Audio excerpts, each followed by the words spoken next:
Welcome to Matrusri educational academy అండి. మనకి 10th క్లాస్లో భాగంగా మనం రియల్ నెంబర్స్ పాలినామియల్స్ కంప్లీట్ చేసుకున్నామండి.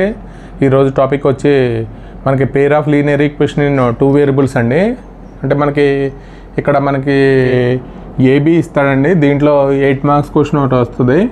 8 మార్క్స్ క్వశ్చన్ నెంబర్ 33లో ఏబీ ఇస్తాడండి. మనకి ఏబీ చాయిస్ ఉంటుంది. ఒక క్వశ్చన్ అటెంప్ట్ చేయాలి. 8 మార్క్స్ ప్లస్ 1 మార్క్ క్వశ్చన్ ఒకటి వస్తుందండి. మొత్తం టోటల్గా మనకి 9 మార్క్స్ వస్తాయి.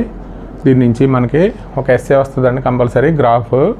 అది 1 మార్క్ క్వశ్చన్ ఒకటి వస్తుంది. అలాగే ఫస్ట్ మనం పేర్ ఆఫ్ లీనియర్ ఈక్వేషన్ 9th క్లాస్లో ఆల్రెడీ నేర్చుకున్నామండి. మనకి మామూలుగా అయితే ఎక్స్ప్రెషన్ అంటే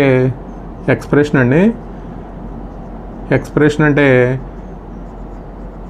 కంబైనింగ్ ఆఫ్ టర్మ్స్ని మనం ఏమంటామంటే ఎక్స్ప్రెషన్ అంటాం. అంటే మామూలుగా అయితే 2x + 3 అండి. కంబైనింగ్ ఆఫ్ టర్మ్స్ని మనం ఇదొక టర్మ్ అండి. దీన్ని కంబైనింగ్ ఆఫ్ టర్మ్స్గా రాస్తే దాన్ని ఏమంటాం అంటే ఎక్స్ప్రెషన్ అంటాం. అలాగే ఈక్వేషన్ అండి. ఈక్వేషన్ అంటే మనకి మామూలుగా అయితే combining of constants and variables connected arithmetic operations అండి. ప్లస్ మైనస్ అంటే మల్టిప్లికేషను, డివిజను, వీటిని మనం ఏమంటామంటే ఆల్జబ్రిక్ ఎక్స్ప్రెషన్ అంటాం. ఆల్జబ్రిక్ ఎక్స్ప్రెషన్ ఈక్వల్ సైన్ ఉంటే మనకి అంటే algebraic expression 2x + 3 equal to అని ఉంటే ఈక్వల్ టు 0 అని అంటే దీన్ని ఏమంటామంటే ఈక్వేషన్ అంటామండి. మనకి pair of linear equation in 2 variables అంటే ఇక్కడ పేర్ ఆఫ్ లీనియర్ ఈక్వేషన్ అంటే ఈక్వల్ టు అని అర్థం. అలాగే 2 వేరియబుల్స్ అంటే మనకు 2 వేరియబుల్స్ ఉంటాయండి. అంటే అవి x, y అండి. మామూలుగా అయితే మనకి లీనియర్ పాలినామియల్లో మనకి జనరల్ ఫామ్ ఏంటంటే ax + b అండి. ax + b లీనియర్ పాలినామియల్స్ అయిపోయింది కాబట్టి మనకి లీనియర్ పాలినామియల్లో జనరల్ ఫామ్ ఏమంటే ax + b అండి. దీనికి ఈక్వల్ టు 0 అయితే దీని ఏమంటామంటే లీనియర్ ఈక్వేషన్ అంటామండి.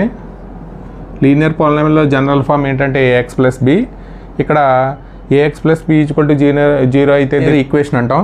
అంటే మామూలుగా అయితే మనకి pair of linear equation in 2 variables అండి. Pair of linear equation in 2 variables. Equation in 2 variables.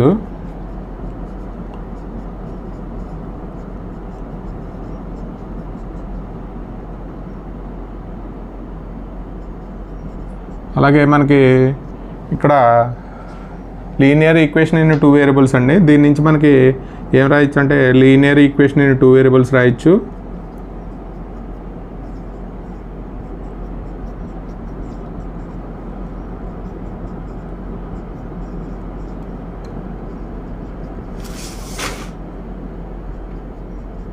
Linear equation in 2 variables అండి.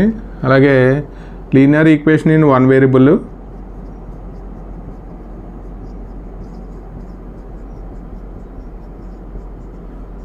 ఇన్ 1 వేరియబుల్ అండి.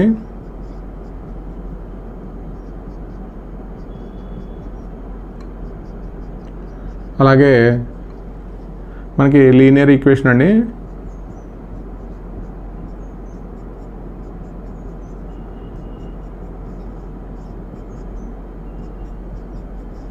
అలాగే దీని నుంచి మనకి ఈక్వేషను.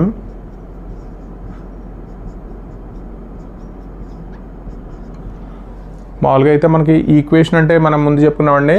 ఈక్వేషన్ అంటే ఈక్వల్ సైన్ ఉంటే మనకి ఒక ఎక్స్ప్రెషన్ అంటే ఒక ఆల్జబ్రిక్ ఎక్స్ప్రెషన్ ఈక్వల్ టు 0 అయితే దాన్ని ఈక్వేషన్ అంటాం.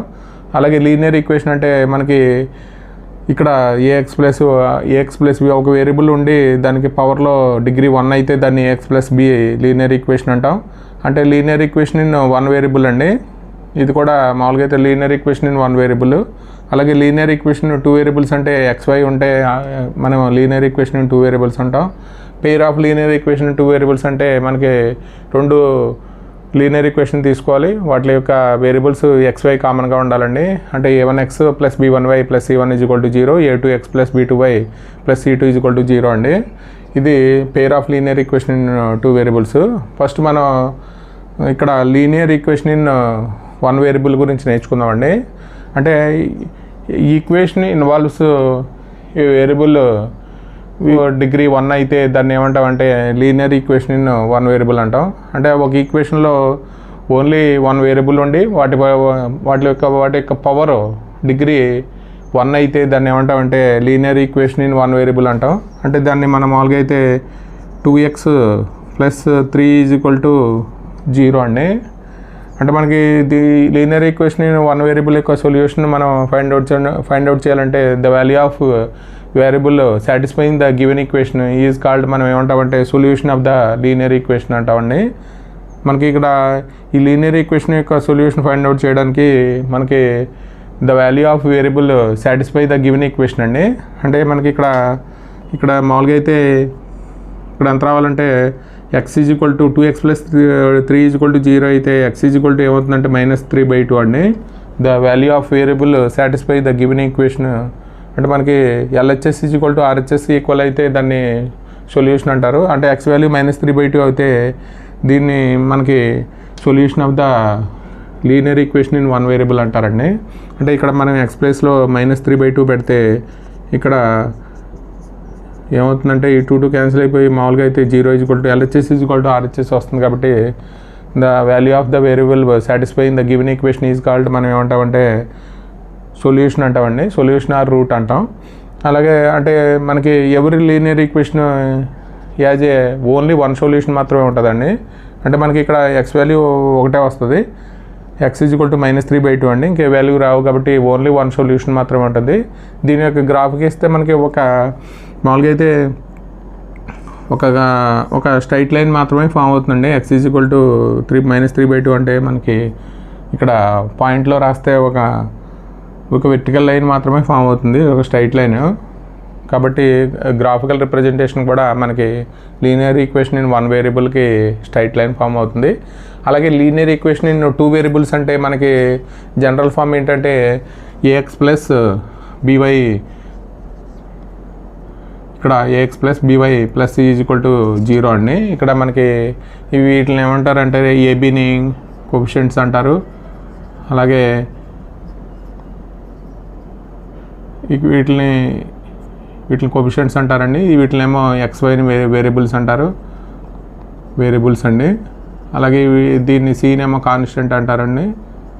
అంటే ఇక్కడ మనకి a ≠ 0, ఇక్కడ a ≠ 0, b ≠ 0 అవ్వాలి. ఇక్కడ a = 0 అయితే మనకి ఏమొస్తుందంటే ఇక్కడ a = 0 అయిపోతే by = 0 అంటే linear equation in one variable వచ్చేస్తుంది. అలాగే ఇక్కడ b0 అయితే ax + c = 0 వస్తుంది. కాబట్టి a ≠ b ≠ 0 అయితే మనకి x + by + c = 0 అవుతుందండి. ఇది linear equation in two variables. ఇక్కడ మనకి దీని యొక్క సొల్యూషన్ ఫైండ్ అవుట్ చేయడానికి అంటే ద వాల్యూ ఆఫ్ వేరియబుల్స్ అండి, pair of values satisfying the given equation is called మనం ఏమంటే solution of the given equation అంటామండి. అంటే మనకి ఇక్కడ x + 3y = 4 అయితే x = 2 పెడితే y = -2 పెడితే మనకి ఇక్కడేమో 10 అవుతుంది, ఇక్కడ -6 అవుతుంది, = 4 అండి. 4 LHS = RHSకి ఈక్వల్ అవుతుంది. కాబట్టి the pair of values x, y satisfy the given equation అండి. అంటే x = 2, y = -2 పెడితే మనకి ఇది సొల్యూషన్ అవుతుందండి. అంటే ఇక్కడ x = 2, y = -2 అండి. అలాగే ఇది ఒకటే సొల్యూషన్ కాదండి. అంటే x మనం ఒకసారి x = -1 అలాగే y = 3 పెడితే ఇక్కడ ఎంత అవుతుందంటే -5 + 9 అండి. అంటే ఇక్కడ కూడా మనకి x = -1, y = 3 కూడా సొల్యూషన్ అవుతుంది. కాబట్టి y = 3 ఈజ్ ఆల్సో సొల్యూషన్ అండి. కాబట్టి linear equation in two variables as a infinitely many solutions ఉంటాయి. అంటే మామూలుగా అయితే మనకి linear equation in one variable only one solution అండి. ఇక్కడ linear equation in two variables as infinitely many solutions. ఇక్కడ మనం గ్రాఫ్ గీసామంటే 5x + 3y = 4 అని మనం తీసుకుని గ్రాఫ్ గీస్తే అంటే మనకి xకి కొన్ని వాల్యూస్ ఇచ్చండి. అంటే x = -2, -1, ఇక్కడ 0 1 2 ఇలా ఇచ్చి మనకి వై వాల్యూస్ వస్తాయండి. వై వాల్యూస్ ఇచ్చి మనం మామూలుగా అయితే గ్రాఫ్కి ఇస్తే మనకి గ్రాఫ్ ఒక స్ట్రైట్ లైన్ ఫామ్ చేస్తుంది. కాబట్టి ఇది graphical representation linear equation in 2 variables is a straight line అండి. ఇక్కడ మనకి స్ట్రైట్ లైనే ఫామ్ చేస్తుంది. అలాగే మనకి pair of linear equation in 2 variables అంటే మనకి ఇక్కడ లీనియర్ ఈక్వేషన్ 2 వేరియబుల్స్ అంటే మనం ఏం రాస్తాం అంటే a x plus b y plus c is equal to 0 అండి. ఇక్కడ pair of linear equation 2 variables అంటే మనకి ఈక్వేషన్స్ ఎలా ఉంటాయంటే a1x plus b1y plus c is equal to 0 అండి. అలాగే ఇక్కడ a2x plus b2y plus c is equal to 0 అండి. ఇక్కడ మనకి వేరియబుల్స్ ఈక్వల్గా ఉంటాయి, కాకపోతే ఈ కోఎఫిషియంట్స్ మాత్రం a1x plus b1y plus c1 plus c is equal to 0, a2x plus ఇక్కడ c1 c2 అండి.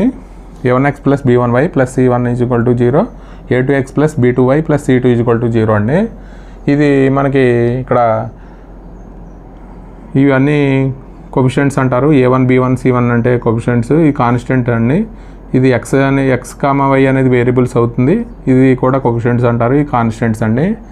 ఇక్కడ పెయిర్ ఆఫ్ వాల్యూస్ ఇచ్చి సాటిస్ఫై ద గివెన్ 2 అంటే ఈ 2 ఈక్వేషన్స్ని సాటిస్ఫై అయ్యే వేరియబుల్ లాగా మనకి x కామా y సాటిస్ఫై అవుతుందండి. కాబట్టి మనకి pair of value satisfy the given both the equations is called solution అంటాం. మనకి solution of the pair of linear equation in 2 variables అండి ఇది మనకి. అలాగే మనకి solution of the linear equation in 2 వేరియబుల్స్లో మనకి మెథడ్స్ ఉన్నాయండి. ఆ మెథడ్స్ ఒకసారి చూద్దాం. Solving pair of linear equation అండి. మనకి ఈ pair of linear equation solve చేయడం మనకి 8 మార్క్స్ సమ్ కింద వస్తుందండి ఇది. కాబట్టి మోస్ట్ ఇంపార్టెంట్ ఇక్కడ మనకి ఈ pair of linear equation in 2 variables can be solved by graphical method ఒకటి ఉంటుందండి, ఆల్జిబ్రిక్ మెథడ్ ఒకటి ఉంటుంది. మన ఆల్జిబ్రిక్ మెథడ్లోనే సబ్స్టిట్యూషన్ మెథడ్, ఎలిమినేషన్ మెథడ్ అండి. మనకి మామూలుగా అయితే మనకి linear equation in 2 pair of linear equation in 2 వేరియబుల్స్లో మనకి a1x plus b1y plus c1 is equal to 0 అండి. అలాగే a2x plus b2y plus c2 is equal to 0 అండి. ఇది మనకి pair of linear equation in 2 variables. ఇది ఫస్ట్ దేమో graphical method అండి, రెండోదేమో ఆల్జిబ్రిక్ మెథడ్. దీంట్లో సబ్స్టిట్యూషన్ మెథడ్ అలాగే ఎలిమినేషన్ మెథడ్ ఉంటుంది. అలాగే గ్రాఫికల్ మెథడ్లో మనకి ఒకసారి చూద్దామండి. When we construct 2 lines in the plane అండి of the following possibilities arises. మనకి ప్లేన్లో 2 లైన్స్ తీసుకుంటే ఇది లైన్ ఈక్వేషన్ అండి, ఇది స్ట్రైట్ లైను, ఇది ఒక స్ట్రైట్ లైను. 2 లైన్స్ ఇంటర్సెక్ట్ అయితే 2 లైన్స్ ఆర్ ఇంటర్సెక్ట్ అయితే మనకి ఓన్లీ ఒక సొల్యూషన్ మాత్రమే ఉంటుందండి. అట్లీస్ట్ 1 సొల్యూషన్ ఉంటే వాటిని కన్సిస్టెంట్ అంటారు. అంటే మనకి 2 లైన్స్ ఆర్ ఇంటర్సెక్ట్ మామూలుగా అయితే ప్లేన్లో 2 లైన్స్ తీసుకుంటే మనకి కొన్ని కండిషన్స్ అరైజ్ అవుతాయండి. దాన్ని బట్టి మనం గ్రాఫ్ గీయడం అనేది వాటికి సొల్యూషన్ ఉంటుందా లేదా అనేది మనం ఫైండ్ అవుట్ చేయొచ్చు. 2 లైన్స్ ఆర్ ఇంటర్సెక్ట్ అయితే ఓన్లీ 1 సొల్యూషన్ ఉంటుంది. కాబట్టి ఇక్కడ దీస్ లైన్స్ ఆర్ కన్సిస్టెంట్ అండి. అట్లీస్ట్ 1 సొల్యూషన్ ఉంటే దాన్ని కన్సిస్టెంట్ సొల్యూషన్ అంటారు. ఆ సొల్యూషన్ ఏమి లేకపోతే వాటిని ఇన్కన్సిస్టెంట్ అంటారండి. ఇక్కడ కండిషన్ ఏంటంటే మామూలుగా అయితే a1x plus b1y plus c1 ఇలా 2 ఈక్వేషన్స్ ఇస్తే మనం ఫస్ట్ కండిషన్ ఏం ఫైండ్ అవుట్ చేయాలంటే a1/a2 అలాగే b1/b2 ఫైండ్ అవుట్ చేయాలండి. ఫైండ్ అవుట్ చేస్తే ఇక్కడ మన కోఎఫిషియంట్స్ ఇలాగా a1/a2 అంటే మనం మామూలుగా అయితే a1/a2 రాయాలి, అలాగే b1/b2 రాయాలి. ఇక్కడ నాట్ ఈక్వల్ టు అని వస్తే మనకి ఫస్ట్ కండిషన్ అండి. అంటే 2 లైన్స్ ఆర్ ఏమవుతాయి అంటే ఇంటర్సెక్ట్ అవుతాయి. ఇట్ హ్యాజ్ ఓన్లీ 1 సొల్యూషన్ మాత్రమే ఉంటుంది. వీటిని ఏమంటారంటే కన్సిస్టెంట్ అంటారండి. అట్లీస్ట్ 1 సొల్యూషన్ ఉంటే వాటిని కన్సిస్టెంట్ అంటారు. సొల్యూషన్స్ ఏమి లేకపోతే వాటిని ఇన్కన్సిస్టెంట్ అంటారండి.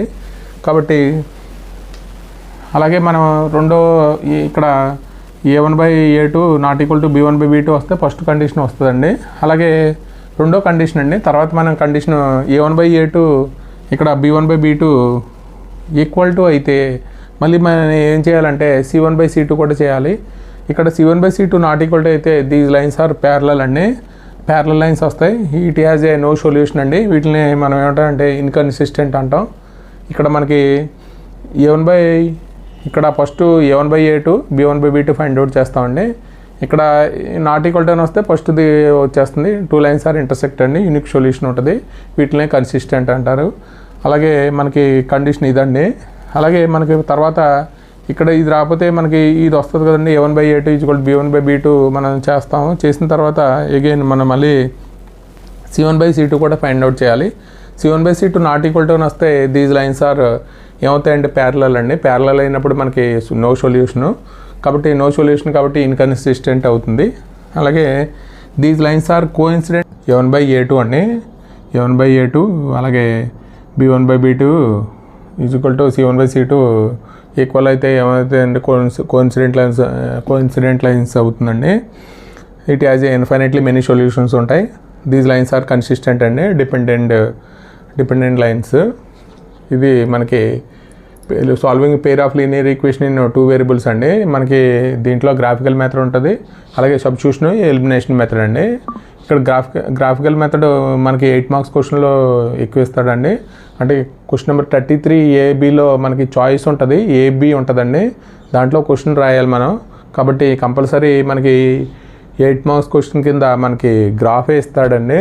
కాబట్టి మనకి ఈ సబ్స్టిట్యూషన్ మెథడ్, ఎలిమినేషన్ మెథడ్ మనకి ఇంటర్మీడియట్లో ఉపయోగపడతాయి. మామూలుగా XY వాల్యూస్ ఫైండ్ అవుట్ చేయడం, 2 ఈక్వేషన్స్ ఇస్తే మనకి XY వాల్యూస్ ఫైండ్ అవుట్ చేయడం అండి. ఇది ఒకసారి మనం ఇది సబ్స్టిట్యూషన్ మెథడ్, ఎలిమినేషన్ మెథడ్ కూడా మనకి ఆల్జబ్రిక్ మెథడ్లో మనకి సబ్స్టిట్యూషన్ మెథడ్ అండి. స్టెప్ 1లో we have to choose in 1 equation and find the value of 1 variable in terms of other variable అండి. అంటే మనకు ఒక ఈక్వేషన్, 2 ఈక్వేషన్స్ ఇస్తాడండి. అంటే పేర్ ఆఫ్ లీనియర్ ఈక్వేషన్స్లో మనం ఒక ఈక్వేషన్ చూజ్ చేసుకోవాలి. అంటే మనకి y in terms of x కానీ x in terms of y కానీ తీసుకుని మనకి మన 2 ఈక్వేషన్లో అంటే మన 2 ఈక్వేషన్లో y వాల్యూ రాస్తే మనకి అదర్ ఈక్వేషన్లో రాయాలండి. సాల్వ్ దిస్ ఈక్వేషన్ చేస్తే మనకి x వాల్యూ వస్తుంది. ఆ x వాల్యూ తీసుకెళ్ళి మనం టర్మ్స్ ఆఫ్ ఎక్స్లో ఎలా రాసామో దాంట్లో రాస్తే మనకి y వాల్యూ వస్తుందండి, x అండ్ y వాల్యూలు వస్తాయి. మామూలుగా అయితే ఇక్కడ ఒకసారి చూద్దామండి సబ్స్టిట్యూషన్ మెథడ్. మనకి ఇలాగ అంటే స్టెప్ చేస్తే మనకు అర్థమవుతుంది. అంటే ఇక్కడ మనం ఏదైనా ఒక ఈక్వేషన్ తీసుకోవాలండి. మామూలుగా అయితే ఇక్కడ ఫస్ట్ స్టెప్ 1లో మనకి 2x - 4y = అంటే ఇది సబ్స్టిట్యూషన్ మెథడ్లో చేయమన్నాడండి. 2x + 3y = 11, 2x - 4y = -24 అండి. ఇది ఈక్వేషన్ 1 అనుకుందామండి. దీన్ని కొద్దిగా సాల్వ్ చేద్దాం, ఎందుకంటే కొద్ది సింప్లిఫై అయ్యే విధంగా. 2 కామన్ తీస్తే మనకి x - 2y అండి. x - 2y = -24. ఈ 2 దీంట్లో క్యాన్సిల్ అయిపోతుందండి. కాబట్టి మనకి x - 2y = -12 వస్తుంది. ఇది ఈక్వేషన్ 2 అనుకుంటే మనకి దీన్ని y అనే టర్మ్స్గా కానీ లేకపోతే x అనే టర్మ్ కానీ తీసుకోవచ్చు. కాకపోతే x అనే టర్మ్స్ కింద తీసేసుకుందామండి. x ఏమవుతుందంటే -12 + 2y అండి. x వాల్యూ దేంట్లో రాయాలంటే x వాల్యూ ఇన్ ఈక్వేషన్ 1లో రాయాలి. ఈక్వేషన్ 1లో రాస్తే మనకి x వాల్యూ రాస్తే మనకి y వాల్యూ వస్తుంది. ఇక్కడ x వాల్యూ ప్లేస్లో 2 × x అంటే మనకి x అంటే -12 + 2y అండి. 2y + 3y = 11 అండి. దాని నుంచి మనకి -24 + 4y ఇక్కడ +3y = 11 అండి. అంటే మనకి 7y ఇది 24 అవన్నీ తీసుకెళ్ళిపోతే మనకి 35 అవుతుంది. అంటే y = 35/7 అండి. అంటే ఇక్కడ ఎంత అవుతుందంటే 5 అవుతుంది. ఈ y వాల్యూ తీసుకెళ్ళి మనం ఇక్కడ ముందు ఉన్న దాంట్లో రాసేస్తే సరిపోతుందండి. అంటే y = 5 అంటే ఈక్వేషన్ 2లో రాసేస్తే సరిపోతుంది, x వాల్యూ వచ్చేస్తుంది. అంటే మనకి y = 5 ఇన్ ఈక్వేషన్ 2లో రాస్తే మనకి x వాల్యూ వచ్చేస్తుందండి. అంటే ఇక్కడ x - 2y అంటే 2y అంటే 5 అండి, y అంటే 5 = -12. కాబట్టి x = -10 -12 ఏమవుతుందంటే ఇక్కడ -12 + 10 అండి. అంటే ఇక్కడ -2 అవుతుంది. అంటే x = -2, y = 5 అండి ఆన్సరు. ఇది మన సబ్స్టిట్యూషన్ మెథడ్లో. మనలో మనకు మామూలుగా అయితే ఇది ఒకసారి చూడండి. We have to choose 1 equation and find the value of 1 variable in terms of other variable అండి. అంటే మనం ఈక్వేషన్ చూజ్ చేసుకోవాలి. అంటే మనకి ఇక్కడ రెండో ఈక్వేషన్ చూస్ చేసుకున్నామండి, దాన్ని సింప్లిఫై చేసామండి. అంటే 2 కామన్ తీసి క్యాన్సిల్ చేసామండి. అంటే X in terms of Y కానీ Y in terms of X కానీ తీసుకుని ఆ వాల్యూ తీసుకెళ్ళి మనం ఈక్వేషన్ 1లో రాస్తే మనకు ఒక వాల్యూ వచ్చేస్తుంది. ఎక్స్ వైలో మనకు వాల్యూ వస్తుంది. ఆ వాల్యూ తీసుకెళ్ళి మనం ఈక్వేషన్ 2లో రాస్తే మనకి మిగతా వాల్యూ వచ్చేస్తాయి. అంటే ఎక్స్ కానీ వై కానీ వచ్చేస్తాయి. కాబట్టి ఇది మనకి ఎగ్జాంపుల్ అండి. ఇది సబ్స్టిట్యూషన్ మెథడ్, ఎలిమినేషన్ మెథడ్ అండి. The method we solve the equation by eliminating one of the variable అండి. అంటే మనం మామూలుగా అయితే XY వేరియబుల్స్ ఉంటాయి కాబట్టి మనం ఒక వేరియబుల్ని ఎలిమినేట్ చేయాలండి. అంటే multiply both the equation some suitable non zero constant అండి. Make the coefficient one variable numerically equal అవ్వాలి. అంటే మామూలుగా అయితే మనకి 2 ఈక్వేషన్స్ ఇస్తాడండి. 2 ఈక్వేషన్లో మనం ఒక ఈక్వేషన్ అంటే న్యూమరికల్లీ అంటే ఎక్స్ కోఎఫిషియంట్ వై కోఎఫిషియంట్ కానీ మనకి ఈక్వల్గా వస్తే మనం యాడింగ్ ఆర్ సబ్ట్రాక్ట్ చేయాలి. ఈక్వేషన్ చేస్తే వన్ వేరియబుల్ ఎలిమినేట్ అవుతుందండి. అక్కడ మనకి ఓన్లీ 1 వేరియబులే ఉంటుంది.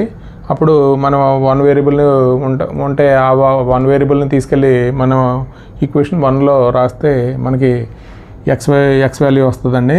అంటే మనం ఒకసారి ఇది ఇచ్చాడండి ఎగ్జాంపుల్, మనం రైటింగ్ కన్నా ఒకసారి మనం మోడల్ చేస్తే అర్థమవుతుంది మీకు. అంటే x + y = 5, 2x - 3y = 4 ఇచ్చాడు.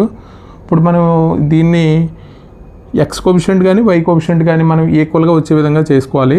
అంటే ఈక్వేషన్ 1ని మనం ఏం చేద్దామంటే ఈక్వేషన్ 1 మల్టిప్లై విత్ 2తో మల్టిప్లై చేద్దామండి. మల్టిప్లై చేస్తే మనకి ఏమొస్తుందంటే 2x + 2y = 10 అవుతుంది మల్టిప్లై చేస్తే.